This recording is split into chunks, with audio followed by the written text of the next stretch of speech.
something to talk about. Hi, welcome to Something to Talk About.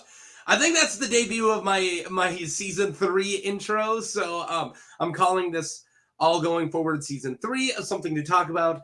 November 11th is my anniversary of doing a Song of Ice and Fire character videos. And no, this isn't a character video. If you don't know what this is, you clicked it. I mean, this is my what if small council for Daemon II Blackfyre. We'll get more to that, but a little bit of housekeeping. Spoilers for anything for the Dunk and Egg Mystery Night. I will be covering that. So, well, a little bit. There's characters from that. Most of these characters are featured in that. And also just surrounding the character of Daemon II, and in that era, I will be just talking about it. So, yeah, light spoilers. And yeah, that's when you got sick of the new intro. I figured since it was season 3, we're getting the year 3 for me of doing a Song of Ice and Fire content on Saturday. Not Andrew Farman, that was last week. Sybil Glover will be my first character video of the third year. And we needed a new intro. So my daughter's older. She could talk a little clearer.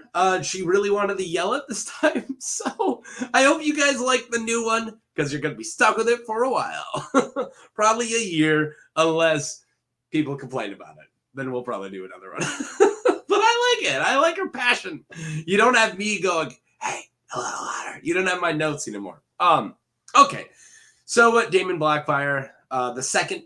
Let's get into this. So no, never mind. I'll say that at the end. Ha! All right, I've been making what if videos in the vein of small councils. This stemmed from a comment on my Daemon the Blackfyre Kingsguard vid asking for a small council for him. Daemon the First, not the one we're talking about here. This is stemmed in me talking about other would-be kings. So yeah, I've done one for Stannis. I've done one for Renly, Aegon the Uncrowned. I did one for Viserys II if Ned crowned him, if Robert died. I've done a lot of these now, and they're all really fun. I did one for the Spring Prince, Balon, and then his brother even. Baelor. Did I do one for Baelor Breakspear? I think I did. Yeah, I did one for Baelor. I did a lot of them. So go check them all out. So I will only pull from existing lore, and I will not make any characters up from scratch. So every character we're going to talk about is going to be from the actual lore, and I'll be trying to make decisions. I'm not going to just make up new guys. And this is all based on just my opinion and the lore. And please tell me your small counts in the comments. Please be respectful, and I'll be respectful. All right, so let's talk about the actual split for Daemon II Blackfyre. So I had to figure this one out, because there's really no way for him to win the second rebellion. It really does seem like it fails immediately. It doesn't get off the ground at all. So there's a big tourney at Whitewalls, of course. And it's a wedding between Ambrose Butterwell and a Frey. And everyone there, or most of the people there, are actually there to crown Daemon Blackfyre II. So they invite a lot of Blackfyre supporters.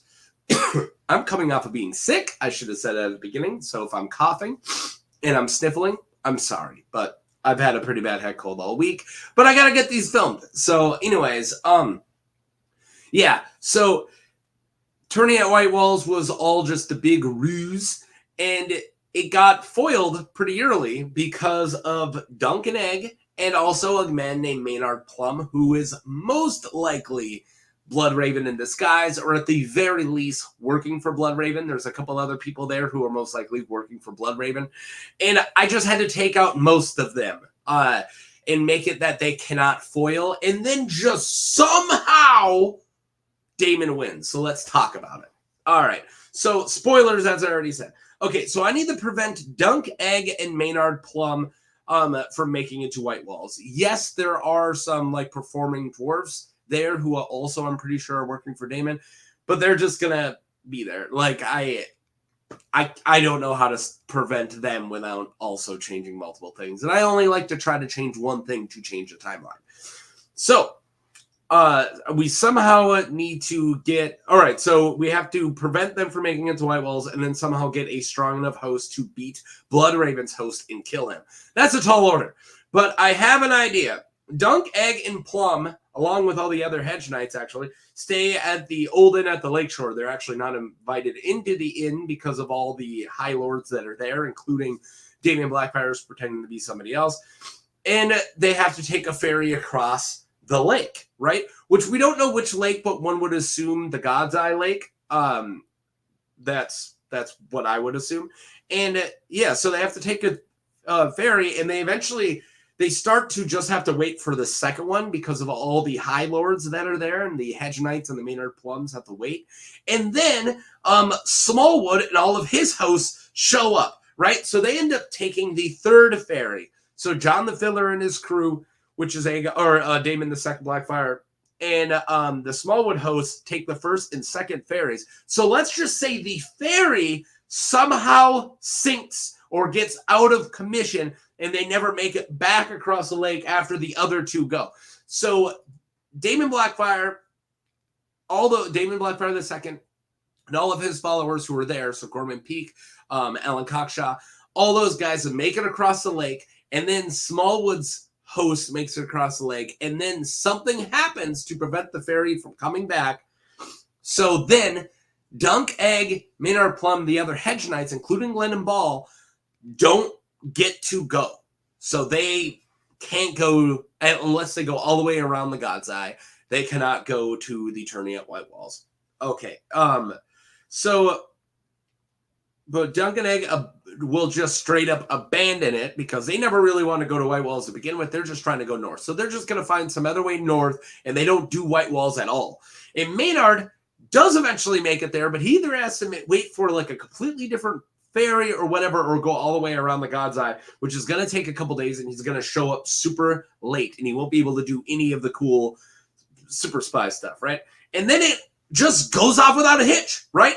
And everybody rallies behind Daemon II Blackfyre, and they score an extremely lucky victory when Bloodraven does show up, but late, and they don't get to undermine anything or mess with anything, so everyone there is completely behind Daemon, and somehow they win, right? And that I know that's really hard to believe, but I'm working backwards here. We got to do a small council for Bloodraven, or for Daemon the II Blackfyre. So we just got to figure out the crazy way that this happens. Do I think this is likely? Hell no. Do I think that Daemon even had one chance, even without Doug, Egg, or Maynard messing with their stuff? No, I don't. But let's just say the crazy upset victory happens, okay? That happens sometimes, where it's like, I didn't think that they would win. You know, who thought that the Panthers would beat the Chiefs? Did they beat the Chiefs? I don't know. I'm just trying to say a crappy team. Sorry, Panthers fans. And a good team. Sometimes it happens, all right? The time the Vikings beat the Bills. You guys remember that? That one time? All right. I'm a Vikings fan. I could say that one. Okay, so then the Crown is busy dealing with Ironborn, right? Because there's Ironborn attacking the Westerlands and all this stuff. So they could just take advantage, and without Bloodraven. So they also, Bloodraven has to die or get completely out of commission. I'm assuming they would just kill him because he's way too big of a threat. So Bloodraven has to die in the fight, right? This is so unlikely, but they take out Bloodraven, they take down that host, they march down to King's Landing. King's Landing, Ares is not a strong leader. He doesn't know how to rally the men. Boom, King's Landing gets hit with this host, and they take it. And then, right, all of the Blackfyre supporters in the past, all the houses that have backed him, now there's a Blackfyre on the throne. Then they come out of the woodwork and support him. No, I don't think that would be the end, right? It would not be the end. There would definitely be more battles, but that would definitely push this into a real rebellion. And eventually the Blackfyre supporters, with the help of the Crown, completely win long enough to make a small council. Okay? I don't think that they're going to win it forever or anything like that. So Ares is a weak king. I spelled weak wrong. And he would be put to the sword, right? Ares the First would be killed. And then Maekar would be the biggest threat. And then he would be able to be, he was the heir of Ares. Excuse me. And he would then have to be taken down. And I think that would happen at Summerhall. And ironically, by Peake men. So Maekar dies during the Peake uprising way later on down the line from here. This is really early on, right? And he eventually dies from the Peake uprising. But this time, I think he's at Summerhall, and then the Peake forces, along with the other forces, take Summerhall and execute Maekar. Again, is that likely? No. But I think that's the only way that this is going to work out. Okay, so let's get into the actual small council, starting with the king. So we're not getting into the small council yet, but we're going to start. We got to talk about the king first. Okay, so King Daemon II Blackfyre. So there's one major question here. Now, keep in mind, I didn't say it at the beginning, but this is all happening in 212 AC. So if you're trying to build your own small council, keep in mind 212 AC. You got to do that a lot in order to kind of, oh, what about this guy? Well, check if he's still alive or born yet or old enough. Okay, so this is a big question here. Bittersteel, right? Bittersteel is a big, whoa, what about Bittersteel? So he refuses to support Daemon originally, right? So he's not at the tourney at Whitewalls because he, for reasons, we can speculate it's because of Daemon the Second Blackfyre's sexuality, or maybe he just thought that he was going to be a weak king and he didn't support him. But Bittersteel does not support him. But in the case of Daemon, I said something else. Daemon pulling off the biggest upset in the Seven Kingdoms, Aegor Rivers would be sailing with the Golden Company fast. As soon as he finds out, like, yeah, I'm not going to support Daemon, there's no chance. And then, like, a couple weeks later, it's like, Daemon did what? He took the crown. Oh, God. And then Aegor would be like, all right, guys, let's go check this out. So then he would be sailing across to King's Landing right after. Right? As soon as he can. So I see this only going one way. Daemon cannot make him hand. He just can't. Or even give him a spot on the small council. Now, I know there's a lot of Aegor Bittersteel River fans out there. I know there's a lot of Bittersteel fans. But keep in mind, you got snubbed. Daemon Blackfyre II, John the Fiddler, got snubbed when he's like, hey, we're going to try this again. And Aegor's like, no, I'm not helping. So then when he succeeds, he has to at least be strong, right? And he can't give him a spot on the small council. So I apologize that he's not going to be on here. And he won't be hand. And that's because he didn't support him.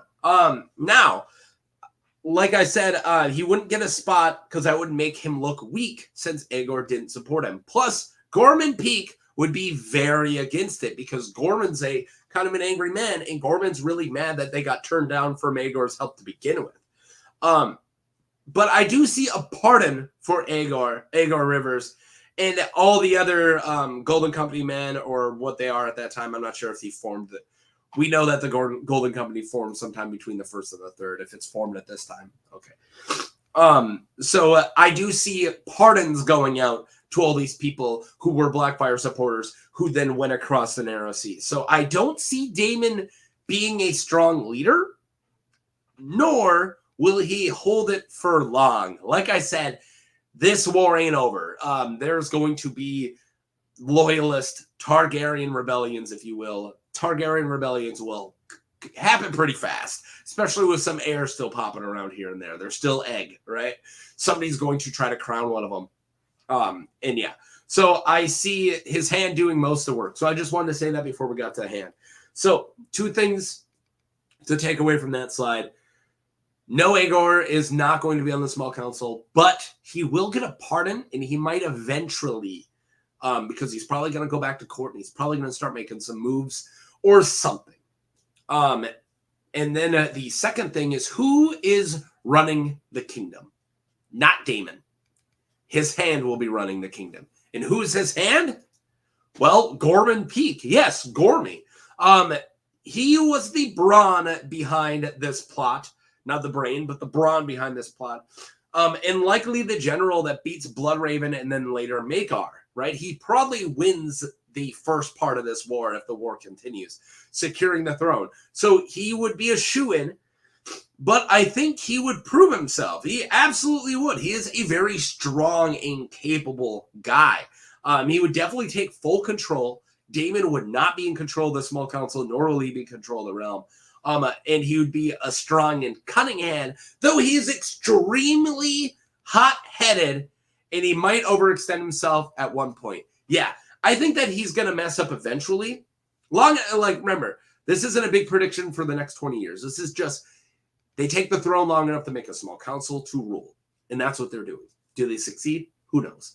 Probably not. Not with this group. I don't see this group holding the crown for very long. It'll probably only be a couple of years. And I see Gorman peaks over. He's really angry, and he's probably going to do something really cruel. He's probably going to execute the wrong people, burn down the wrong house. He's probably going to do something that makes people go, whoa. And yeah, probably push the rebellion even further, the Targaryen uprising against the Blackfyre king. I do see Gorman, like I said, being a really good king and a really strong king, and the people who actually want to follow them is going to be following them, but he might eventually overextend and get the wrong people mad at the crown. Yep, that's it. So yeah, Hand Gorman. Moving on. So we talked about the brawn of the Blackfyre Rebellion, the second Blackfyre Rebellion. So let's talk about the brains. And not great brains. Ambrose Butterwell. So if Gormy is a brawn, Ambrose is the brains, but he's not as capable. All right. He's not as brawny as brainy as Gorman is brawny. That's what I'm looking for. Ambrose is a slimy milk vendor that has placed his bet on every single horse, hoping that he would finally win, and he somehow finally did. He was crazy wealthy, and now tied to another wealthy house, the Freys. So they're two very wealthy houses. He will probably be a shoo-in for Master of Coin. And since the plot actually worked, he would be expected a spot. Yeah, he'd guys, that was my wedding. Where's my spot? And also, keep in mind, he has small council experience. He was the Master of Coin for Aegon the Unworthy. So, multiple generations ago, right? So, Aerys, who they just took down, his grandpa, Aegon the Unworthy, this guy was Master of Coin for him. And he was also hands for his dad, Daemon the Good. So this would add legitimacy to the reign as well. Yeah, hey, you guys are just a bunch of rebels who just happen to take the council. We have real rulers who have ran the small council before on the spot. It does add a little bit of a legitimacy. So let's move on. So we're going to go to Master of Ships. So yeah, Ambrose Butterwell, Master of Coin. Master of Ships, Lord Sunderland. Okay, so if you watched my Daemon the first Blackfyre, which was the absolute first small council I did, and if you watch that, and if you haven't, go watch it, you're going to start saying, hey, this is rather familiar. Yeah, it is. So far, we had 3 of the exact same members that I gave his dad in my first ever What If Small Council for Daemon the Blackfyre the First. Daemon Blackfyre the First. But that's because they both had very similar support, and House Sunderland supported him and his dad, and it was even at the Tourney of Whitewalls. When you're looking for a Master of Ships, these guys have been there from the beginning, supporting the Blackfyre cause, and they are very, likely, right? I mean, they live on an island, they do a bunch of ship stuff, right? So this might be boring because it's the same 3 guys who were in the other one, but this guy fits the bill, and he'd be a good Master of Ships and loyal to the Blackfyres. Okay, so that's the last one that I have that was in the other one, all right? So my first Blackfyre one, Quentin Ball was in it. We can't use him anymore. Aegor Rivers, we already explained why Aegor Rivers isn't in there. So we had a bunch of guys who were, taken out or are somehow out of commission. But Gorman Peake I had as, I want to say, Master of Laws for that one. So who do we got for Master of Laws for this one? And it is unique for Daemon II opposed to Daemon I because it is Alan Cockshaw, Daemon's very likely boyfriend. I'm just saying straight up, Daemon's boyfriend. So he would be he would be get a good spot. So he definitely would get a spot if he wanted one. But it wouldn't be hand, ships, or coin, because the 3 I already picked for that are freaking shoo-ins for those spots, right? Also, he's a powerful lord from a powerful house in the Reach, and that certainly helps. Yeah, they want to try to bring the 7 kingdoms in, right? And getting super power. So we already got one powerful house from the Riverlands, and another powerful house is tied to that one because Ambrose brings in the phrase. So those are 2 very powerful houses, right? The Riverlands. And then I would bring in a powerful house, another powerful house from the Reach. So along with the Peaks and the Cockshaws, that's a powerful housing. I'm going to keep saying powerful house. So they might actually be able to turn the Reach. So the Reach would likely support Daemon II. Possibly. They might flip and give their support. I see this ending very badly with Alan's jealousy in Daemon flirting with every tall knight. Yeah, we already saw that in Mystery Night of when Duncan the Tall walks up and Daemon II's like, hey, what's up? Blah, blah. And Alan's immediately like, what the... Like, he is definitely a jealous boyfriend, and Daemon does not help. He is a very flirty guy, right? So I do see eventually that causing some real issues. I mean, they're no longer just hanging out at a tourney. They're running the kingdom, or possibly kind of running the kingdom. Gorman Peake's running the kingdom. But Master Laws and King are pretty high profile to have a lover's quarrel, right? So that might end really badly. So like I said, I don't see Daemon's reign lasting long term. And this is another reason. I don't see this pick helping it last long term, but I do see this pick happening. Okay, so we got 2 left. Lord Commander and Master of Whispers. I kind of have a Master of Whispers, kind of. But let's get to Lord Commander. And is it just because I love his armor? Maybe. But I mean, I really like Black Tom Heddle. So, yeah, Lord Commander, Black Tom Heddle. I love Black Tom. His armor is the coolest, and his sigil's pretty awesome as well. I see him setting aside his wife to join the Kingsguard because really he like beat 3 people to death in order to marry Ambrose Butterwell's daughter. And I don't think he did because he liked her. I think he did because it's making the Heddles more powerful, and it's making him more powerful. He's now the son-in-law to a powerful house in the Riverlands, right? So now him being offered the spot of Lord Commander, or at least in the Kingsguard, I think he would put his wife aside because she was just a means to an end to get power. And this is the power already, right? So, you know, not to be completely awful, which he is. I mean, Black Tom Heddle's a pretty awful guy. I think he would think, oh, you served your purpose, sorry, and then kind of set his wife aside. And of course, the king can make that happen. The Lord Commander is a good spot. He isn't exactly from a noble house. It's just a house of innkeepers, right? Like the Heddles just have a house. I have an inn. That's kind of it. This is about as high as he can rise, and he would take it. And he would be a really brutal hand of the king. I think of him a lot like Kristen Cole, and I see him doing some really brash and some really violent stuff. Yeah. Because in this timeline, he doesn't lose a fight to Daemon and then get unalived. Okay, so final one. I got Master of Whispers. So I have a question mark here because I don't think the math lines up. But if the math lines up, he's going to be a good fit. I'll explain it. But we have Reynard Rain, question mark. So maybe. I don't know if his age at this time, or how old he was when he died in 261. So keep in mind, this is in 212. So what, 49 years, right? 49 years, 41, 51. There we go. No, 49 years later. Yeah. So we know that we don't know how old he died 49 years from now. So he might be a baby or not even born, or maybe he's a teen in his early 20s and the Reigns of Casimir happened when he's in his 60s or 70s. We don't really know. They don't actually say. We know that his brother is still a capable fighter, but that's it. But he would make a great Master of Whispers.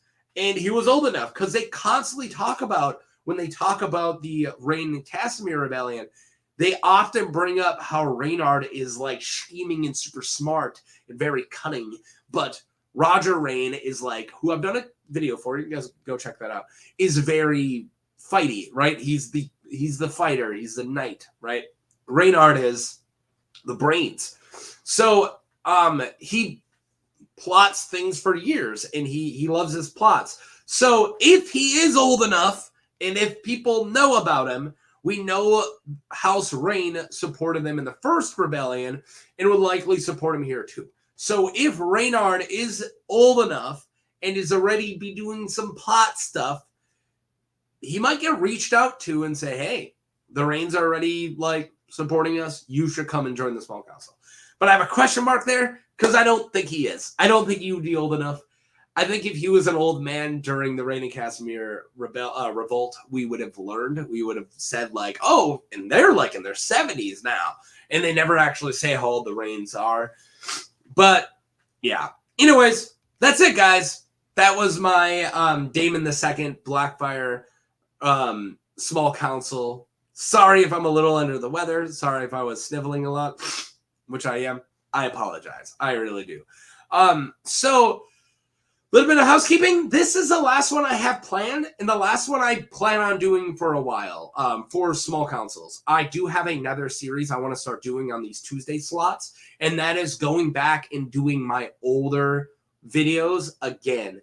So 3 years ago when I started this, I wasn't putting the same amount of effort into it I am now, and also I didn't really have a good system. I have a system now for covering characters. So I'm going to go back. I already did it once with Flement Brax, and now all the other characters I covered, I think about 15 of them, I'm going to cover them in the order I did before and give them kind of a fair shake. And I'm going to start doing that every other Tuesday in between my Let's Talk About the Differences that come out every other Tuesday and these that come out every other Tuesday. Those are going to be in that slot now. And maybe I will return to these again. But I feel like I covered every character I really wanted to. And I covered more than I ever thought. I would never thought I would cover Daemon II. And that's probably why I saved him for last. Because I didn't feel like there was a lot here. But, yeah. Thank you guys for watching 100% and for all your support. And that's it. What do you guys think? Please tell me your small council in the comments. And then respectfully tell me what you think would be different. That's all I got. Peace.